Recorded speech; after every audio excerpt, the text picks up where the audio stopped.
Professor Hamid, bom dia, obrigado pela presença.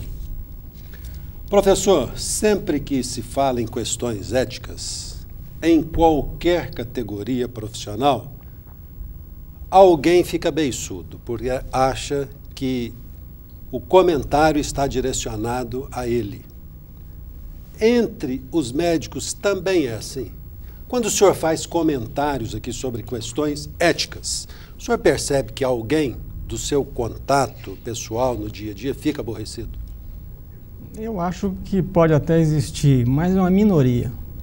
E essa minoria às vezes é significativa, né? E tem poder de propagar. Mas outro aspecto ético que precisa ser abordado é na relação que o médico tem com a comunidade. E essa relação, ela implica várias coisas. Por exemplo, quando o indivíduo que está num programa de televisão, por exemplo, for perguntado sobre doença,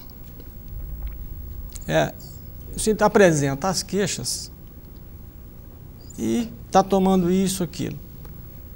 O médico, para resguardar a ética, primeiro, ele tem que examinar o paciente. Ele tem que conhecer a história do paciente para poder emitir um juízo de valor. Quer dizer, sem isso, não é possível fazer medicina. A medicina pressupõe, primeiro, uma conversa prolongada com o paciente, exame físico completo, ou seja, colocar a mão no paciente. Se não se fizer isso, nós vamos para o caos. É o que está acontecendo na medicina hoje. É por isso que a saúde pública está um caos, então? Porque o médico não bota a mão no paciente, não perde tempo em conversar com o paciente? Isso, entre outras coisas. Quer dizer, a política de saúde tem que ver prioridades, né? Porque o coletivo é diferente do individual. Por exemplo, há uma crítica sobre o sistema de saúde, nesse caso, que não dá vacinas de alto custo à população inteira. Tem razão o administrador. Porque o problema de um não é igual ao problema de 1 milhão. E tem gente que pode pagar, não é, professor? Exatamente por isso. Aliás, por falar nisso, o sistema de saúde público brasileiro está beneficiando talvez mais os ricos, né? Aqueles que podem comprar e vão ficar na fila do SUS, em detrimento dos pobres.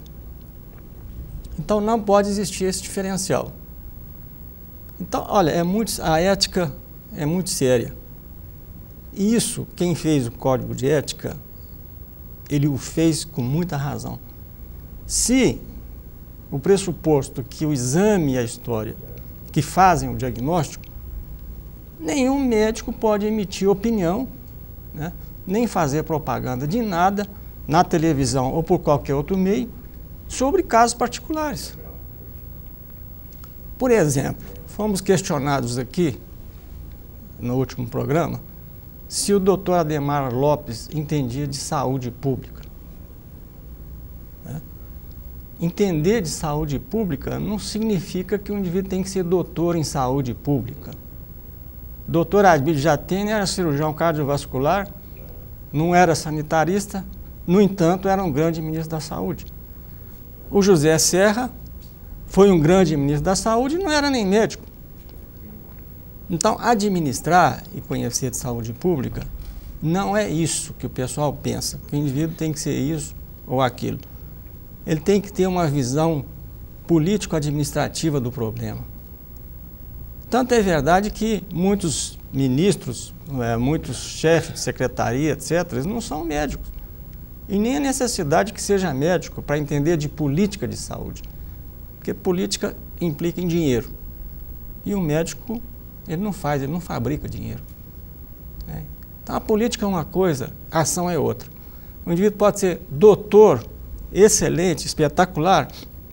No entanto, quando ele vai fazer um parto, às vezes ele não sabe fazer. Um indivíduo que tem habilidade, que tem experiência, ele faz melhor do que o indivíduo doutor. Por falar nisso, acho que a exceção se abre ao atual ministro da Saúde, José Gomes Temporão, esse sim, doutor em saúde pública, sanitarista e preparado. Mas ele tem um grande viés político também. ele era deputado e tal. Então, é um indivíduo que entenda as duas coisas. Professor, ainda na questão da ética médica, o profissional de saúde pode anunciar o seu preço de consulta numa publicidade? Não pode. Não pode porque medicina não é mercadoria. O que se anuncia na televisão é preço de bicicleta, de automóvel, e isso é diferente do ato médico. O ato médico é particular, tem várias gradações. O mesmo se pode dizer que até os programas que não são feitos por médicos, um indivíduo anunciar produtos, né, na televisão, indicar produtos. Não, esse material aqui é bom para isso, é bom para aquilo. Isso contraria também o código de ética do jornalista. Você não acha, velho? Com certeza. Não existe o Conselho Nacional de Regulação de Propaganda? Quer dizer, isso aí está fazendo um mal para a saúde pública. Porque todo mundo vai ser induzido, porque às vezes é um formador de opinião, a comprar aquilo que não vale nada. Professor, embora não seja a sua área, porque vou falar aqui sobre odontólogo, mas gostaria de um comentário do senhor a respeito de questão ética. Existem algumas publicidades em televisão em que aparece dentista, não sei se realmente é um profissional ou se é um ator se passando por dentista, fazendo o anúncio de uma determinada escova ou de uma determinada pasta dental. Isso não fere a ética, não? Eto, eu não poderia falar em nome do Conselho Federal de Odontologia, mas de medicina, vamos dizer assim, mutatis mudandis, ele não pode. Né? A mesma coisa, tem anúncio de médico também, que o indivíduo vai e anuncia, cirurgia plástica, etc. O indivíduo não pode fazer esse anúncio. Infelizmente, a população, às vezes, ela é ludibriada com isso. Mesmo a internet, tanto é que a Anvisa agora, ela proibiu os laboratórios farmacêuticos de fazerem anúncio na televisão de remédio que não tem a prescrição oficial já aprovada. Né? Vamos dar um exemplo aqui. Tal remédio é bom para problema de estômago, mas ele serve também para embelezar. Só um exemplo. Não pode fazer isso. Nos Estados Unidos chama off-label, quer dizer, fora de prescrição. Está proibido e muitos médicos fazem isso na internet. Bem, nós vamos a um rápido intervalo e voltaremos em instantes.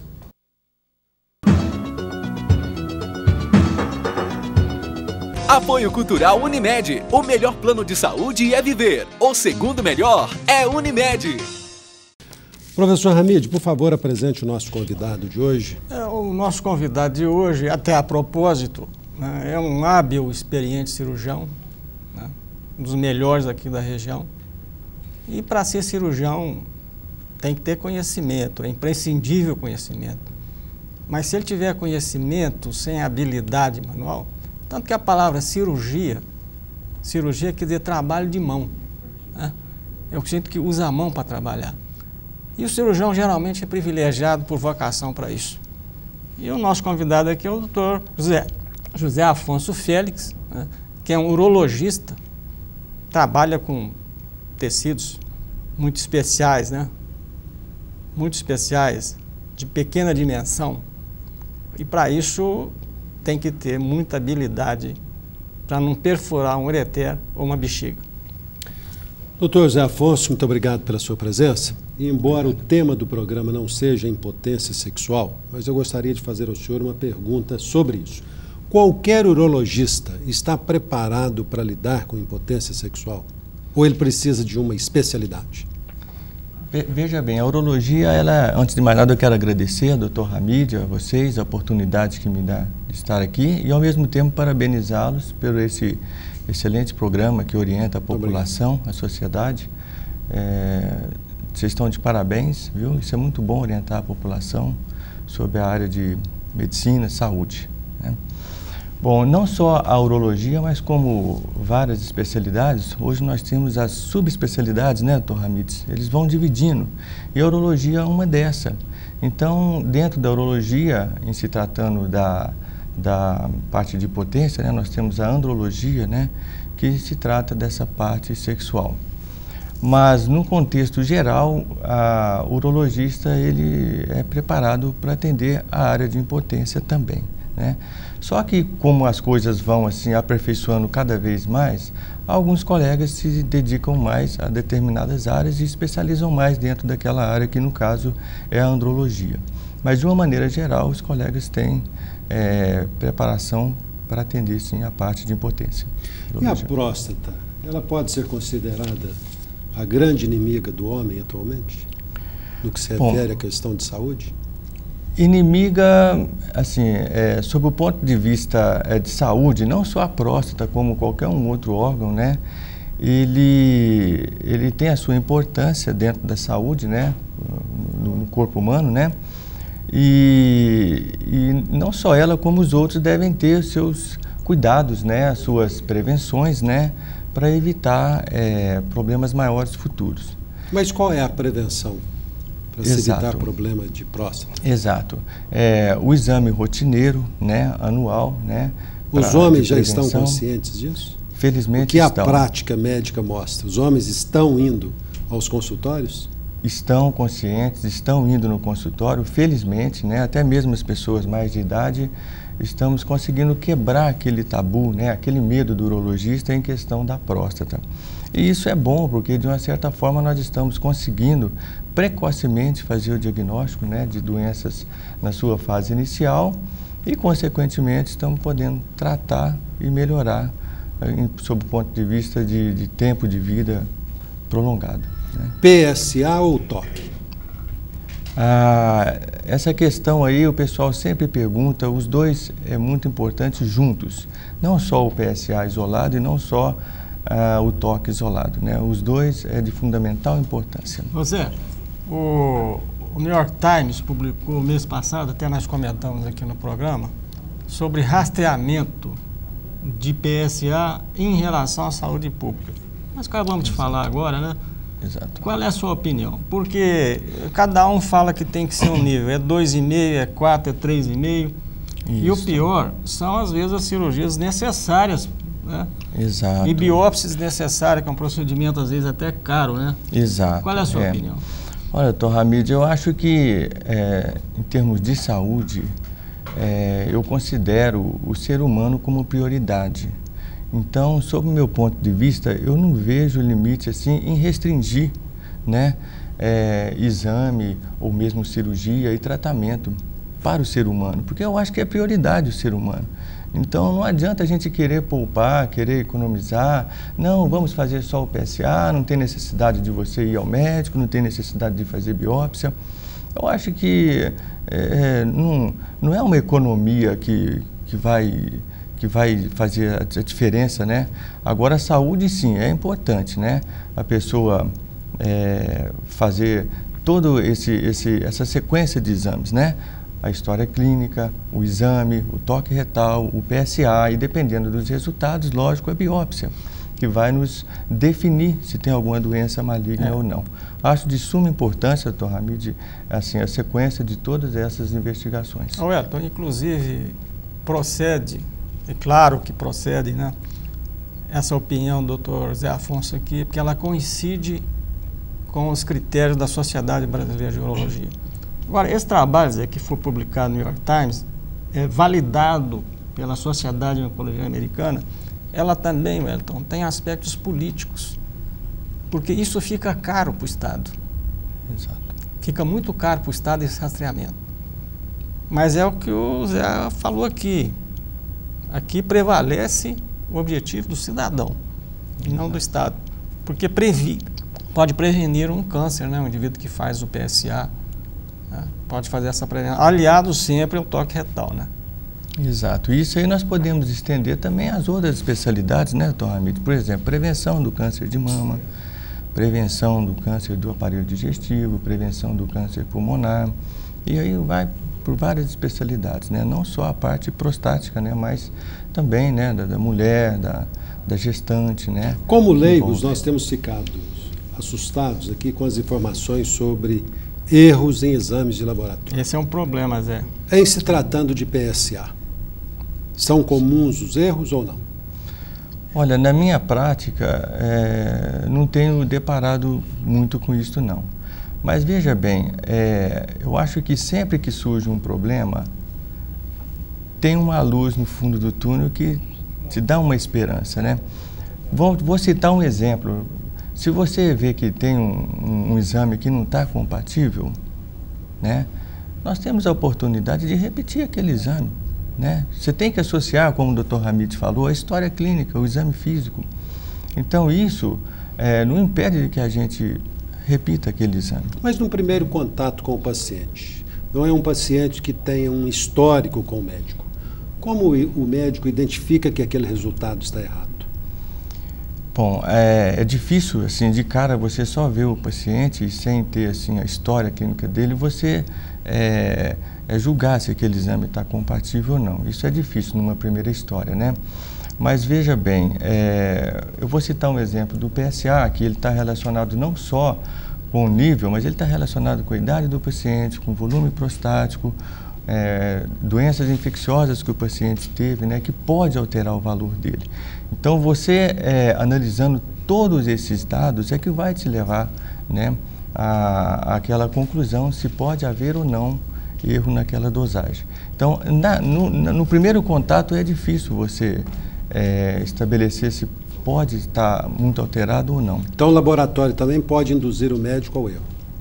Exato. E aquilo que eu sempre falo, a gente não vai analisar ali, né, Dr. Hamid, o exame em si, né? A gente tem que analisar um todo, né? A idade do paciente, a queixa dele, o exame físico e outros exames complementares também. Zé, acho que o Zé Afonso está falando aqui o seguinte, vamos dar exemplo. O indivíduo chega lá com um PSA de 8 ou 6, quer dizer, relativamente alto. O que o médico não pode fazer é indicar uma cirurgia por causa disso. Ele tem que fazer o toque, fazer biópsia, como o Dr. Zé falou, e às vezes até uma ressonância com espectroscopia. Exato. Né? Para depois fazer cirurgia. Porque tem os erros de laboratório, inclusive o percentual, segundo a Sociedade Brasileira de Patologia Clínica, em todo exame de laboratório é mais de quase 30%. Quer dizer, você pode cair na fase de 30%. Exato. Agora, o que o laboratório precisa fazer é checar os seus procedimentos. Né? Ele tem que calibrar os aparelhos e calibrar dentro das normas da Sociedade Brasileira de Patologia Clínica. Então, acho que a preocupação procede. Exato. Agora, a Sociedade Brasileira de Urologia, ela coloca 2,5 como patamar. Eu acho, na minha opinião, eu estou assim raciocinando, não em termos só de PSA, que o indivíduo não pode cravar uma média. Né? Exato. Porque tem um indivíduo com 70 anos, ele não pode ter um PSA de 2,5. Exato. Mas a Sociedade Brasileira de Urologia parece que ela cravou nesses 2,5. Para fazer biópsia. Essa é uma linha de corte, né? A partir daquele nível, né? Dependendo da idade do paciente, para estar indicado ou não a biópsia. Mas eu vou citar um exemplo que vai complicar um pouquinho mais a situação referente à pergunta que você fez do exame laboratorial. Veja bem, no mês atrasado, o Jornal Brasileiro de Urologia citou um trabalho lá sobre PSA também. Eles pegaram 2 grupos de pacientes, né, que tinham o PSA alterado. E o que acontecia? Um primeiro grupo, eles faziam a biópsia de imediato. Por exemplo, o PSA de 8, eles indicavam a biópsia de imediato. O segundo grupo, não, eles tratavam com antibiótico, o PSA baixava e evitava-se a biópsia. Então, assim, a conclusão que eles chegaram é que em alguns casos nós temos prostatite, né, que é um quadro infeccioso que pode elevar o PSA, e que é subclínico, não tem clínica nenhuma, Dr. Hamid. O paciente não sente nada, tem uma infecção prostática, o PSA vinha elevado e o colega indicava a biópsia e não vinha nenhuma doença tumoral, era só um quadro infeccioso. Então, trata-se primeiro, né, aquele PSA elevado, né, que pode ser uma suposta prostatite subaguda, né, que é um quadro infeccioso que faz o PSA elevar. E depois repete-se o PSA.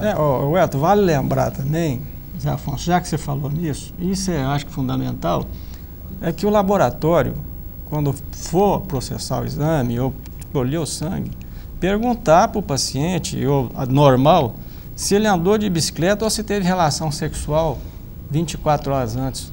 20 gramas, 40 ou Professor, eu já 72. fiz esse PSA Já te perguntaram isso? umas 5, 6 vezes, nunca me perguntaram. Pois é, mas essa é uma regra fundamental.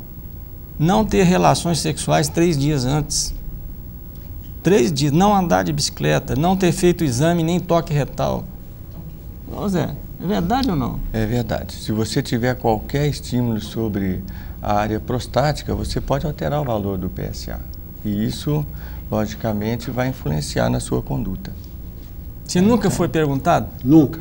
Então, felizmente, você não teve um falso positivo, quer dizer, um PSA muito alto. Senão, provavelmente, você poderia ser candidato a uma biópsia de próstata. Sabe o que é biópsia? Sim. Não, mas por onde que faz? Não, professor. Pelo reto.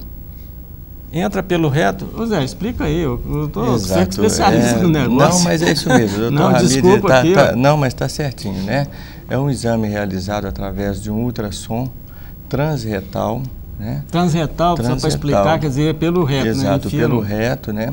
E esse ultrassom pelo reto, você tem um pequeno orifício onde coloca-se uma agulha e retira fragmentos para fazer a biópsia. Isso com anestesia ou sem anestesia?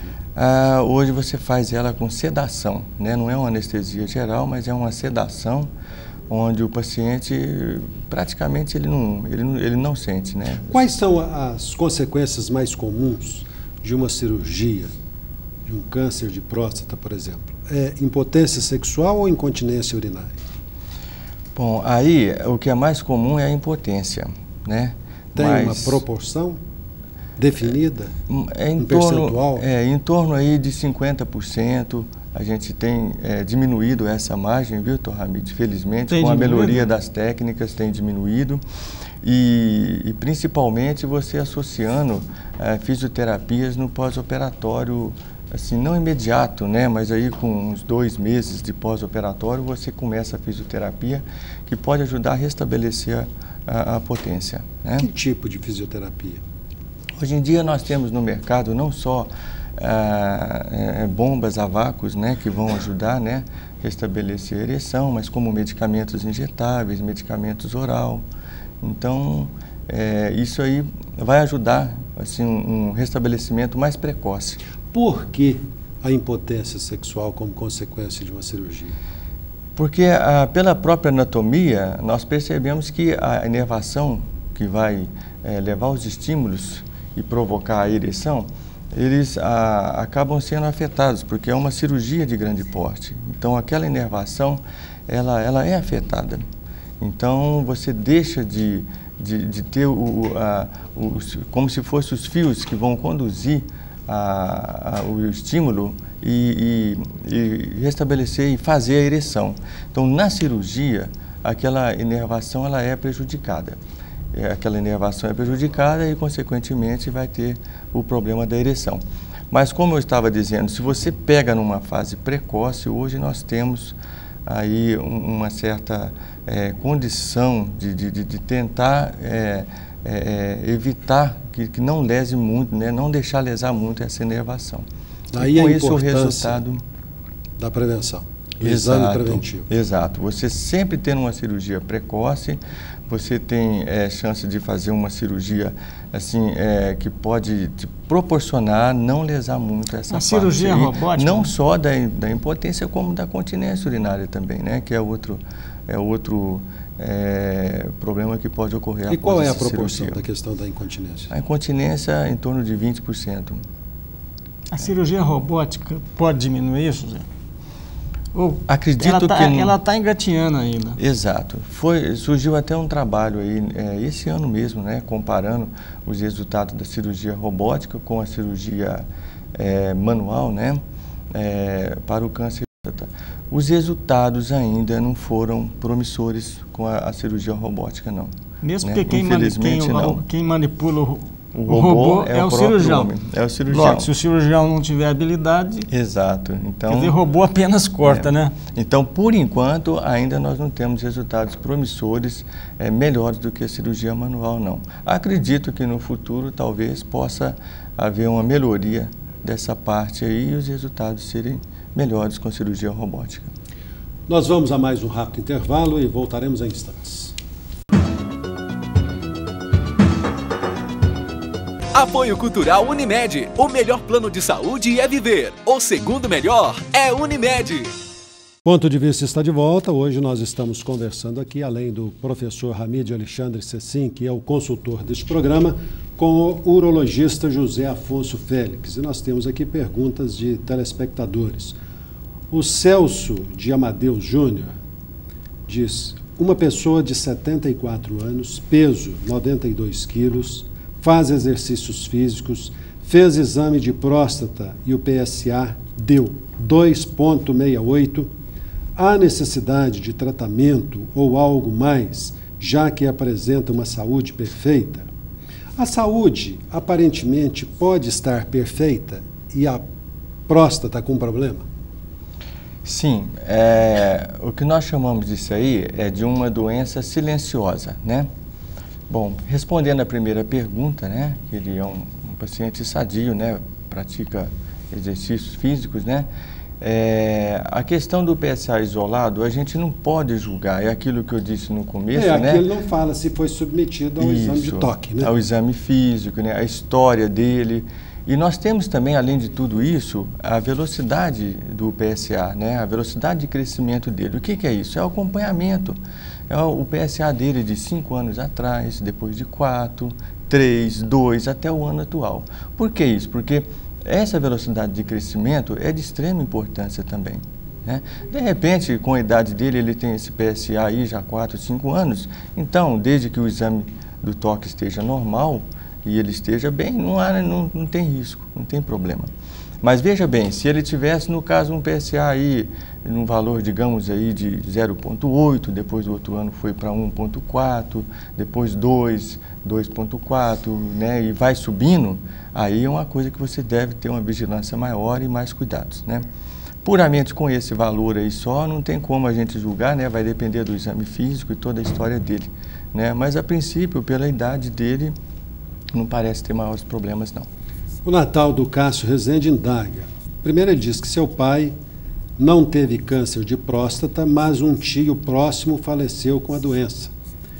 Isso é um sinal para que se previna e faça exames para evitar a doença? Pergunta ele. Sim. Ou seja, o pai não teve o câncer de próstata, mas um tio sim. Sim, quando você tem a história da doença na família, sempre é importante isso, né, doutor Ramiro, a pessoa ficar vigilante, né, a pessoa fazer o controle periódico e vigiar, porque a parte da hereditariedade é importante. Então, voltar aqui àquela pergunta sobre a questão das indagações que o laboratório deveria fazer ao paciente que vai se submeter lá ao PSA e não faz, para deixar o nosso telespectador bem informado. Durante o intervalo aqui, o professor Hamid tecia mais alguns comentários sobre isso. No fato de não se deve ter tido relação sexual 3 dias antes do exame. Mas, se o sujeito passou uma noite e teve 3, 4 relações sexuais na noite, não serão só 3 dias antes do exame. Seria mais. Seriam mais. Mas 3 dias para cada relação ou não, professor? Não, Wellington, eu acho que dependeria também da idade do sujeito, né? Sim. Porque ter relação a noite inteira não é para qualquer um, não. Professor, na era do Viagra e outras coisas mais. Bom, aí pode ser o Zé Afonso. O que você acha aí? Tem que esperar mais tempo, né? Isso, espera sim, tá? Quanto maior o número de relações, espera-se mais. É porque o trauma continua, mesmo, né? que seja uma relação homossexual e de forma passiva? Isso aí veja bem, todo e qualquer estímulo que se faça no reto ou ali na parte baixa do homem pode causar uma alteração do nível do PSA, né? Isso aí é de extrema importância e acredito eu que não só o laboratório, mas principalmente o colega médico que está examinando, que vai solicitar aquele exame, orientar o paciente, né? Todos esses detalhes aí, né? Se ele não vai andar a cavalo, não vai andar de bicicleta, o número de relações, né? Todos esses cuidados antes de colher o PSA. Mas tem um outro dado aí no PSA, o PSA livre e o total. Exato. Será que realmente tem valor isso, essa proporção? Essa proporção tem valor, doutor Hamid, com os níveis de PSA total acima de 4. Tem valor sim, né? Porque não, abaixo de 4 e principalmente abaixo de 2,5, não tem valor para nós essa relação. Mas acima, o livre? Não estão pedindo como rotina, Dr. Ramiro, principalmente questão de custos, né? Sai bem mais elevado o PSA fracionado, principalmente em saúde pública, né? Mas você não acha que compensa, Zé? Individualmente agora? Compensa fazer essa relação. Eu tenho o hábito, assim, quando é a primeira consulta, né, que o paciente principalmente se traz um histórico que está tudo sob controle, eu tenho o hábito de pedir só o PSA total. Mas, logicamente, né, numa próxima consulta, se eu vejo que está tendo alteração, aí sim eu peço o PSA fracionado para valores acima de 4.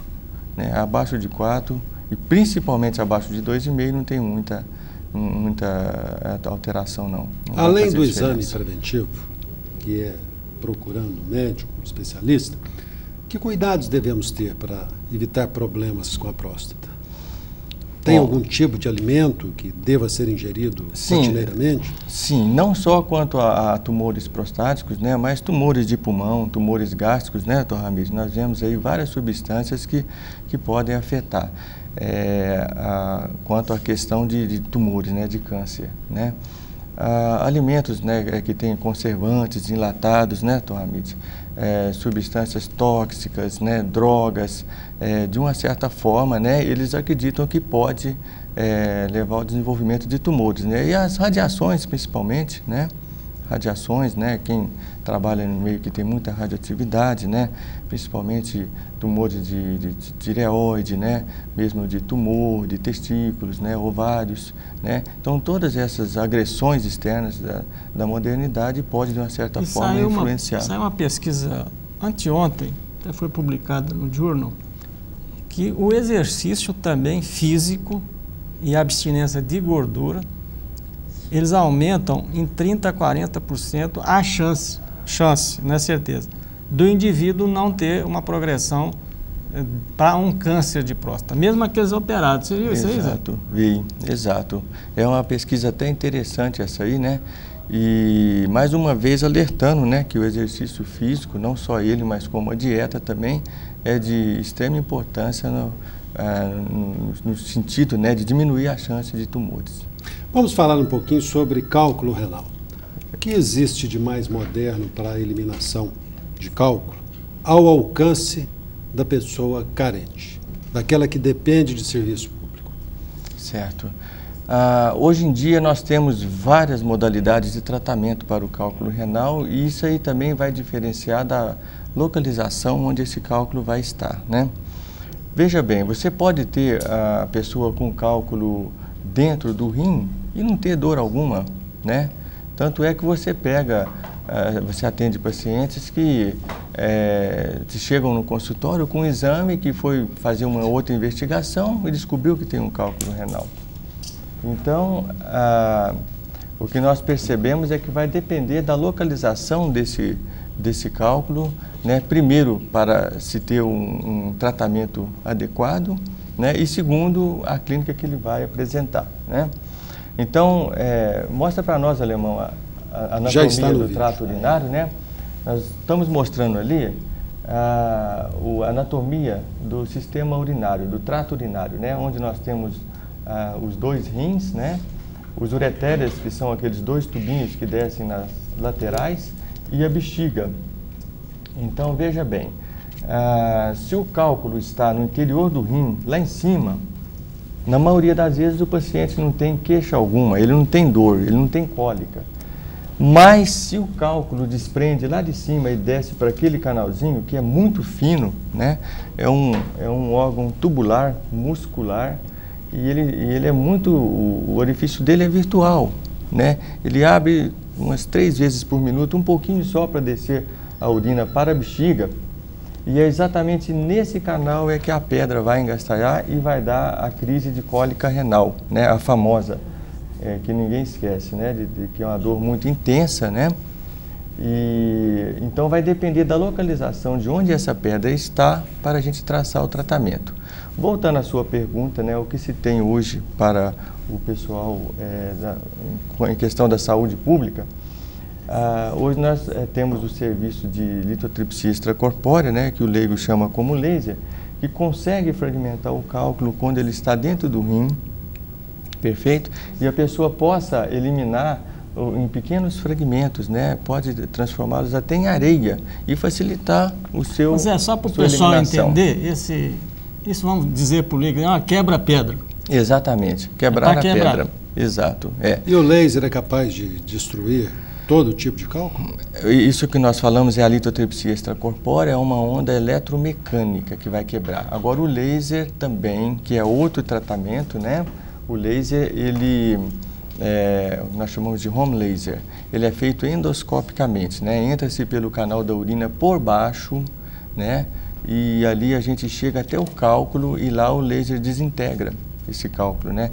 Esse aqui na nossa região ainda nós não temos disponível para oferecer para o pessoal de saúde pública. Pois mas em todos os casos, vamos supor, qual é o percentual que você usa esse aparelho, vamos chamar de quebra-pedra? Certo. E quando é que você usa outros procedimentos?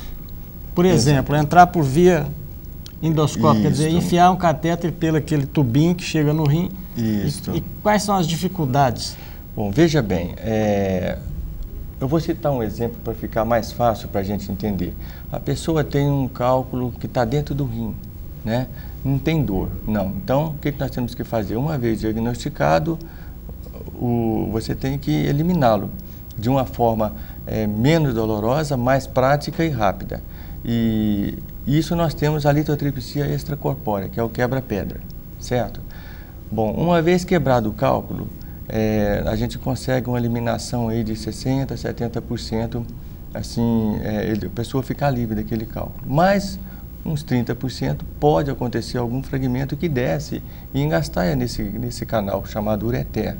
Aí outra possibilidade que se tem é a retirada endoscópica, né? Entra-se pela uretra por baixo e ali nós temos aparelhos apropriados onde nós fragmentamos mais aquele fragmento e retiramos os seus pedaços. Como é que você fragmenta? É com a pinça você vai quebrando?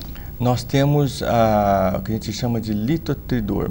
É um aparelho, nós temos ele tanto mecânico quanto ultrassônico, né? Ele encosta no cálculo e faz como se fosse uma britadeira mesmo, né? E ele fragmenta todo o cálculo no interior daquele canal. E qual é o risco de lesar o ureter, no caso? Olha, o risco isso aí vai depender muito também, doutor Hamid. Depende de várias coisas, né? Exato. A habilidade do cirurgião que está acostumado com aquilo, né? O aparato, o arsenal de equipamento que ele tem, a qualidade do equipamento, né? Mas o risco não é muito grande, não, né? Desde que tenha uma boa prática, né? Aí eu diria aí, talvez uns 5% a 10%, né? Isso dependendo muito da habilidade do cirurgião. Valeria apenas até alertar a população que cálculo não tratado, né, ele pode levar a uma insuficiência do rim por estase, quer dizer, por obstrução, o líquido fica parado e aquilo vai ser um caldo de cultura para bactérias, né, e para uma insuficiência renal no futuro. Exato, Eu disse que é importante, né? A gente vê aí, né, no noticiário, né, pessoas que às vezes chegam a perder a vida, né, quando se chega no ponto de gravidade desse, que é a obstrução do trato urinário associada à infecção. Isso realmente é uma coisa séria que a gente não pode deixar evoluir a um ponto desse, né. Então, é aquilo que a gente sempre fala, né, uma vez diagnosticado, vamos partir para a resolução e eliminação desse cálculo. Wellington, acho que é bom fazer um alerta aqui para aqueles indivíduos que têm cálculo renal e têm gota. A gota é uma doença reumática em que uma das complicações é a formação de cálculo no rim. E às vezes aquele fica lá quietinho muito tempo, o indivíduo não faz o tratamento, e esse cálculo ele vai criando uma capa de pedra. Né? Isso. Então, esse diagnóstico é um alerta para as pessoas que têm gota, isso é um alerta de saúde pública, que devem procurar sintomas renais por causa do cálculo de ácido úrico e fazer o tratamento da doença. Isso é importante fazer. Exato.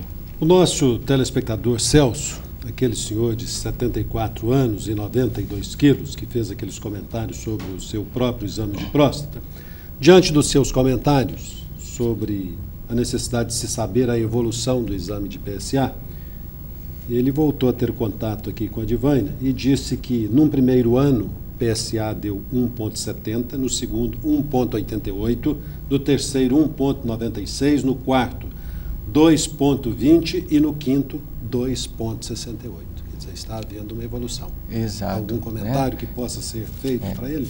Aí que está a importância de associar o toque retal, né? E com a idade dele, pelo que nós estamos percebendo, né? Eliminando todas aquelas outras detalhes que nós citamos, né? Antes da coleta do PSA, né? Andar de bicicleta, andar a cavalo, relações sexuais, eliminando todas aquelas outras situações. Acredito eu não examinei o paciente, né? Não fiz o toque, mas associado ao toque, já pensar numa investigação mais aprofundada do caso. Certo? Doutor, e as infecções urinárias, elas resultam do quê? Bom, primeiramente nós temos que analisar a anatomia do trato urinário, vamos supor, o homem e a mulher. Nós vamos perceber que é mais frequente, né, principalmente as infecções baixas que a gente chama, que são as cistites, as uretrites, né? Baixas por quê? É da bexiga para baixo, né? E as infecções altas, que é da bexiga para cima, principalmente a pielonefrite aguda, né, que é a mais séria, a mais grave. Ela vai depender da anatomia do trato urinário, né? No caso, a mulher tendo uma uretra mais curta, facilita a subida, a ascensão de bactérias através ali da uretra para a bexiga e resultando na cistite, que é uma infecção baixa, né? Ela é mais frequente na mulher e um dos fatores que resulta isso aí é a própria anatomia, né? E outros fatores, né? Outras causas externas que vão afetar também, como por exemplo o hábito de ingerir líquido, né? Nós observamos que a pessoa que toma mais líquidos, ela vai ter menos infecção urinária, né? Hábitos higiênicos, né? Fatores nutricionais, né?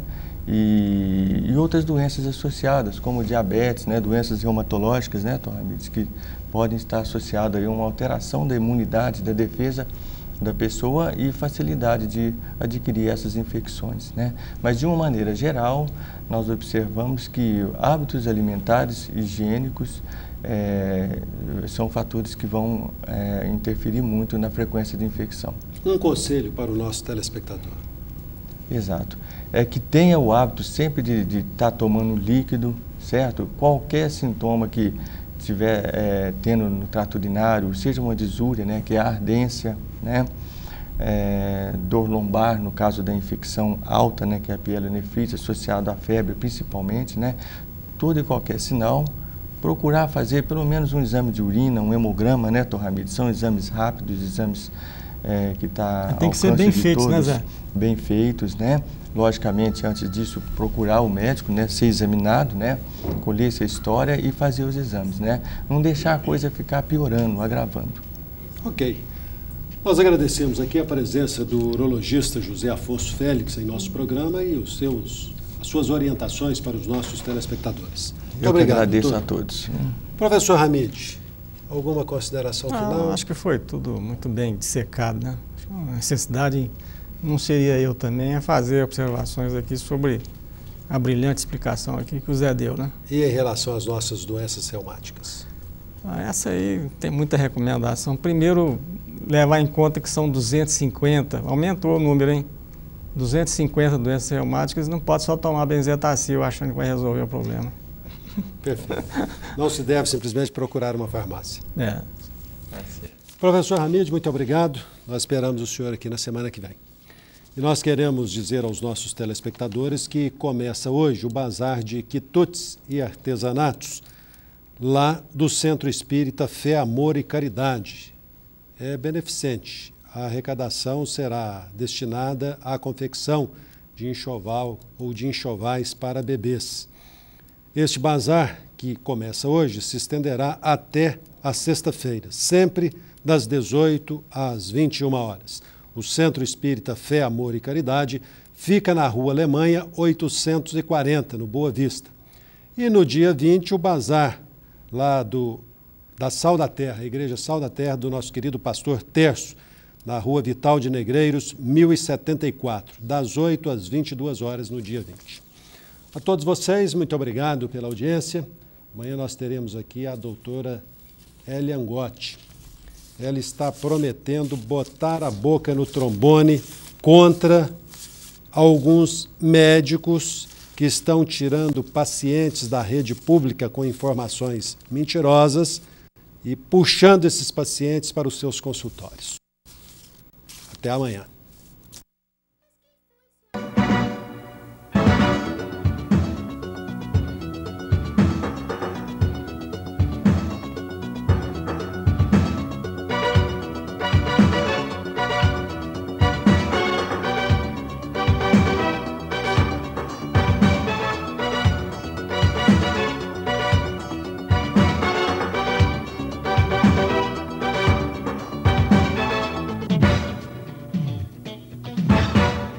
Apoio Cultural Unimed. O melhor plano de saúde é viver. O segundo melhor é Unimed.